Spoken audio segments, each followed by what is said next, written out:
চাঁদপুরের হাইমচরে মেঘনার ভাঙনের ঝুঁকিতে প্রতিরক্ষা বাঁধ। বাঁধের অন্তত ১০০ মিটার এলাকা নদীতে বিলীন হয়ে গেছে। বর্ষা মৌসুমে ভাঙন আতঙ্কে রয়েছেন চর ভৈরবী ইউনিয়নের গাজীনগর গ্রামের কয়েকশো পরিবার। চাঁদপুর প্রতিনিধি বিল্লাল ঝালির পাঠানো তথ্য ছবিতে ডেস্ক রিপোর্ট।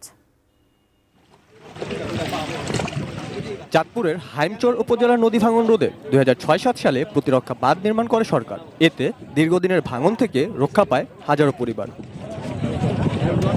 কয়েক সপ্তাহ আগে গাজীনগর এলাকায় অবৈধভাবে বালু উত্তোলনের অভিযোগ ওঠে স্থানীয় কয়েকজনের নামে। এরপর থেকেই ভাঙন শুরু হয় স্থানটিতে। এতে বর্ষার আগেই ভিটামাটি হারানোর আতঙ্কে পড়েছেন স্থানীয়রা।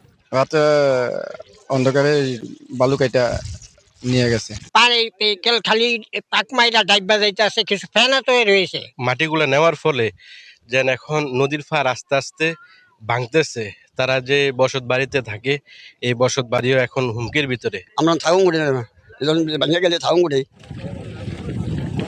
এদিকে ভাঙন শুরু হলেও মূল বাঁধ এখনো সুরক্ষিত আছে বলে দাবি চাঁদপুর পানি উন্নয়ন বোর্ড কর্মকর্তাদের। খবর পেয়ে আমরা তাৎক্ষণিক সেখানে পুলিশ প্রশাসনের সহায়তায় তাদের বিরুদ্ধে আইনি ব্যবস্থা নিয়েছি এবং আমাদের যে বিদ্যমান প্রতিরক্ষা কাজ এটি স্টেবল কন্ডিশনে রয়েছে। এখানে ইতিমধ্যে আমরা স্টক পাইল থেকে কিছু ব্লক ফেলেছি এবং প্রতিনিয়ত নজরদারিতে রেখেছি। নদী থেকে অবৈধ বালু উত্তোলন বন্ধে সবাইকে সচেতন হওয়ার আহ্বান জানান স্থানীয় সংসদ সদস্য শেখ ফরিদ আহমেদ মানিক। এই যে এলাকাটাতে দুষ্কৃতিকারীরা বালু কাটার কারণে যে এলাকাটা ডেবে গেছে, এই এলাকাটা সংস্কার মাত্র ৩ দিনের মধ্যে কাজ সম্পন্ন হয়েছে। সত্যি এখানে প্রভাব বিস্তার করতে পারবে না। মেঘনার ভয়াল থাবায় ভিটামাটি হারিয়েছেন হাজারো মানুষ। আবারও সেই ভয়াবহ দুঃস্বপ্নে ফিরে যেতে চান না তারা। Roni Hossain, desk report, ATN news.